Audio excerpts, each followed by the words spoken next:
Bonjour mesdames et messieurs, in today's episode we take this photo and we turn it into this. Come and join me for a little bit of digital blending.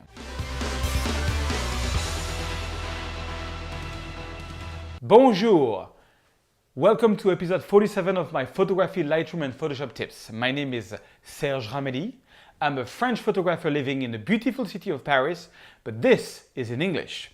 Okay, last week I showed you how to retouch a landscape photo from start to finish. Here you can see the before and the after. I like to show sometimes, when I take photos, really my full workflow. We're gonna do something similar this week. We're gonna take these two exposures. That's the before photo, that's the normal exposure, that's the underexposure, and we're gonna turn it into this. So, let's get started and let me show you how I do this. Bonjour mesdames et messieurs. So I want to show you a retouch of a photo that I did last week as I was shooting my workflow package. And I think it's an interesting type of photo. We are very early in the morning, the sun is coming behind the building, and I had this idea of framing the bench and just the lamp on the Pont des Arts. Pont des Arts is a wooden bridge which usually has thousands of people on it. But when you come there at 6:57 in the morning, well, there's no one there. So let me show you how I retouched this. The first thing is I took the first photo. I actually did some bracketing. This is a normal photo and this is the same framing but just a bit underexposed.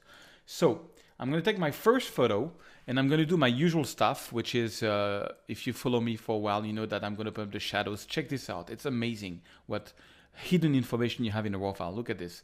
This is the shadows. This is the highlights. All right. Now you see, even bringing the highlights at 100%, it's still too bright. So I'm going to try to do the ND filter. So I'm going to do the ND filter. I'm going to press the Option key, click on Reset, get my exposure to go minus, and make this a bit darker. But you see, I still don't like how it is there. That's why I'm going to use the underexposed photo. Now this is too bright. I think the shadows are a bit too bright, so I'm going to get the shadows a bit less. Yeah, I still want a sort of a morning feeling to it. Now the white balance is completely off. So whenever there is a sun, I have this formula, which is to go on shade. Shade is kind of cool, but I think it's too green. So I'm just going to take out some green and add some magenta. But that's something like that. I kind of like that. Okay. So next I'm going to go to profile. I'm going to enable the profiles correction. I'm going to enable the chromatic aberration here. And I'm going to do some post-crop vignetting. Okay, so that's my usual stuff, right? I'm going to go and look if there is a lot of noise. Yeah, it's pretty noisy. It's pretty noisy photo. So, because it was a bit too dark. So I'm going to get noise around like something like 30. Colors around 50. Now, colors is going to take care of the color noise. So yeah. 30 and 50, and sharpening, I'm going to add some sharpening. It's funny, all these locks here. This is the reason why you have these locks, in case you don't know, is that Paris is a very romantic city, and the whole idea is that you come with your wife or your girlfriend and you put a lock there and you throw the key in the Seine River, and as long as the lock will be on that bridge, your love will last forever. I don't know if it's actually true, but the concept is nice. So that's why there is all these locks. And it actually started only like 4 or 5 years ago, and it's just like full of locks. I think you have that in other countries too. But Paris is always Paris. It's very special. Okay, so let's get back to our retouching here. So sharpening around 90, noise. And don't forget, when you do the sharpening, always do the masking. I don't like the grain stuff in the, it gets grainy in the sky here. So the Option key and the masking to the right until the sky is totally black, so that the sharpening is only on the white parts, and the white parts is only anything which has contour in it. Okay, so that's kind of cool. I like that. Now I'm going to take my second photo, which is here, and I'm going to click on synchronize, and I'm going to synchronize everything. Okay, so now let me take this one. So I've synchronized everything, but now it's too dark. So I'm just looking at the sky here. So I'm going to get the highlights back at 0 by double clicking. I'm gonna get open up the shadows even more and maybe boost a bit the exposure. I'm just looking at the sky here. I'm not looking here. Of course, I mean, it's kind of a nice photo, but it's really too dark and it's gonna get too noisy. But something like that is cool. I prefer the sun here than here, right? It's just a bit more detailed. It's subtle, but you know, that's how it is. You know, good photos happens on subtle things. Okay, so now I'm going to right click, edit, open as layers in Photoshop. What that's going to do is open one Photoshop file. Oh, click open anyway. One Photoshop file, and both photo will be open, each one on its own layer. And then I'm just going to blend both. We call that a digital blending. It's a way, you know, to get around the fact that cameras, you know, have limitations these days, you know. Okay, so I'm going to take, this is a dark one. I'm going to call it dark. This is the light one, normal one. I'm going to call it normal. I'm going to put the dark layer on top, and I'm going to create a mask. But I'm going to create a mask by just clicking here. It's going to be an empty white mask. So far, as the mask is totally white, anything that's on that layer is visible. Now I'm going to take my gradient tool, which is here. I'm going to make sure that my foreground color is black by pressing the X key. So foreground color is black. I'm going to click on the gradient, and I'm going to take the second one, which is black to transparent. And remember that when you paint with black, which is what I'm going to do on the bottom of the photo, what's going to happen is that it's going to, when you paint with black, anything which is black is going to make invisible what's on that layer. Now, you see there's just a little bit of black, and it's gray and it's white. I want more black, so there's two possibilities. I can just make the gradient a bit higher up, like this. Okay, that's better. And another way which I find is fun is you click here on the mask, and you press Command L, and you get the levels here. And check this out. If you go on the right, it gets darker, and so it appears, so it's going to hide more of that photo. If you go on the left, it does the opposite. It's going to get you more of the underexposed photo. And that's the way I'm going to mix both photos, just making sure, you know, until I've got something that I like. Okay, that's kind of cool. Check this out, before and after. I don't have a burned photo. I've got the details. I mean, I know it's subtle, but you know, I hate to have, you know, the sun being just a big white point with no information, just white, you know. I like to have a gradient. So now I'm going to take both layers. I'm going to press Command E to merge them together. I'm going to create a duplicate, and let's keep on going. I want to take care of this. I don't like these flares here. Now, the fastest way to take care of that I find is just the good old stem tool. Which is the S key, clone stem tool. Okay, and I'm just gonna make it a bit bigger, and I'm gonna sample here, and so I clicked on the Alt key to take a source point, and now I'm getting it to match here, and I'm just gonna paint one time, like this. Okay, perfect. I'm gonna do the opposite. I'm gonna click here for the Alt key. Now it's gonna give me a preview. I make sure that preview is completely aligned. And I'm going to paint here one time. Second time here, second time here. Okay, this is going to be rough, but I'm going to click here. Okay, paint here, here, here. All right. Now I'm going to do the same thing. I'm going to click here. And now I'm going to right click. I need to make the hardness of my stamp at 50% because it's going to be too soft for this part. So let me click. So I'm clicking here on Alt, and I just want to, no, it's too big. I'm going to make it small. Let me zoom in a bit better. Okay.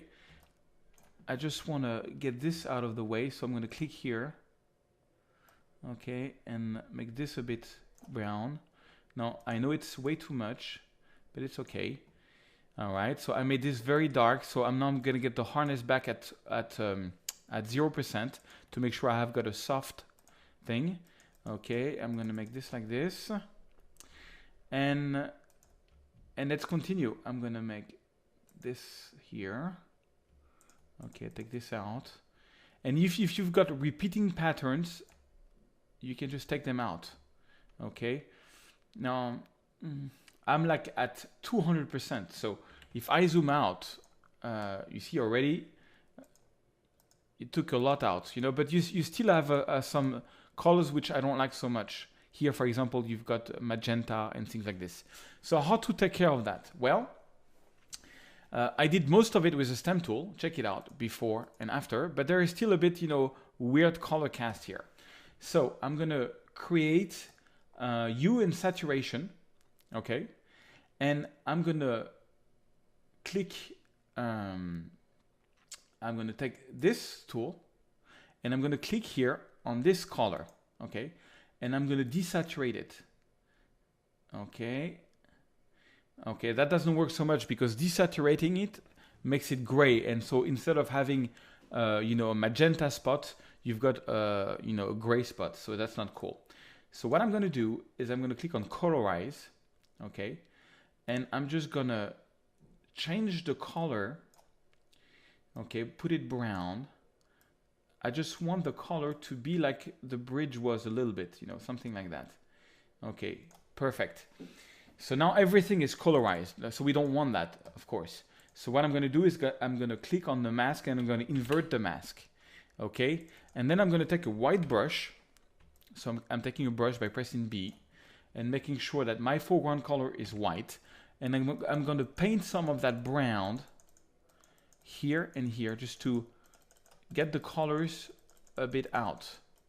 Okay, check it out. Before and after. Now it's still too bright, so I can just click on it. And this time I'm going to get the lightness to go under. I just want attention to be taken off of it. Okay, so that's cool. And I can maybe click here also. You know, here. Okay, check it out. Before, you see how it's like glowy. And now it's hard to see. You see it a lot less. So that's just one way between the stem tool, and that's just one way to get your attention off of it. You see the eyes goes to the, you know, the whitest part of the photo. And so they come to this one. Okay, next and last, I'm going to create an empty layer that I'm going to put into overlay mode. Take a brush. And this brush, I'm going to get the black as a foreground color. Make sure it's my brush is at 20%. And I'm just going to dodge and burn. I'm going to make some part of the photo a bit darker, especially here, for example. Okay. No, that's way too much, but that's fine. I can just lower the opacity of that. Okay, and I'm going to make another one, overlay mode. And this time I'm going to press X, go to white. And I just want to add some white here on the buildings to make it a bit, you know, more appealing, more contrast. Maybe here a little bit. Okay. All right. Now I find that the whole photo lacks of contrast. So basically now I can just finish it off in Lightroom. So I just press Command W, save. I've used Photoshop for what it is, to take out the flares mainly, right? And to melt both, to blend both exposure. And now I can just finish up in Lightroom. I can just, again, open up a bit of shadows, bring down the highlights, add some clarity, some vibrance, maybe that's a bit much, and saturation. Yeah, then, you know, it depends. You know, I like when it's a bit way over the top. I think this is maybe a bit too much. Yeah, a bit too much vibrance, but something like that. So let me show you the before and after. So I'm going to take the first photo and I'm going to click on reset. Okay, and the final photo, I'm pressing C to compare both photos. So that's the before and that's the after. It's quite a major change. You see now we have some stuff going on in the clouds, and overall I just love that photo. I really dig that photo, and I wanted to show you how I did it using Lightroom and Photoshop. Now I want to show you a little clip that I did to show you my new workflow podcast. Before I show you the clip, it's just a 1-minute clip.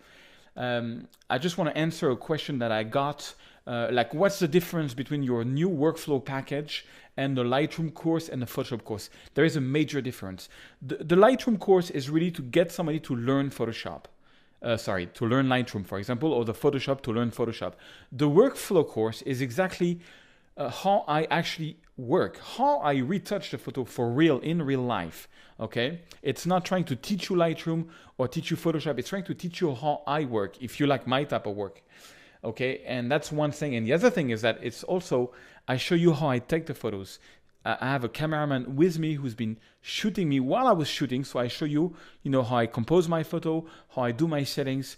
And you see, every photo for me has its own retouching style. Even so, the steps are pretty similar from one photo to another. Every photo is a different challenge. I mean, there's 10 ways I could retouch this photo. So seeing a photographer taking the photo, having the raw file and retouching it, I think even if you know the basics, I think you will learn some stuff. Anyway, I'm very proud of this course. It took me months to do it. So here it is, my full workflow course. Bonjour mesdames et messieurs, and welcome to this full workflow course. My name is Serge Ramelli, and I'm going to take you to Paris, I'm going to take you to Israel, and show you exactly how I work from shooting, compositing my photos, to post-processing. Many people ask me, but what settings do you use on your camera, or how do you do your framing? That's why I wanted to show you how I take the photo and how I retouch it. Here you can see some of the projects we're going to be doing. We're going to be doing panoramas, long exposures. We are going to do some very night photos or early morning photos. You will see exactly how I use Lightroom and how I use Photoshop to get the results that you can see here. So come and join me in this training class. Okay guys, so I hope you liked that tutorial. As I showed you in this video, I just released my full workflow video. I have been working on months on this video, and it's very different from what I've done so far because I really show how I take the photos, I give you the raw files, and I show you how I post-process them. It's really something I would have loved to get about 8 years ago when I started into photography. And I tried to make this for beginners or for advanced. So it's really, for me, the best tutorial I've done so far. You can download it on my website. It's actually $67, but for now it's going to be $47 because this is a release price. So please check it out. It also helps support to do this free weekly podcast. Thank you very much, and I'll see you next week.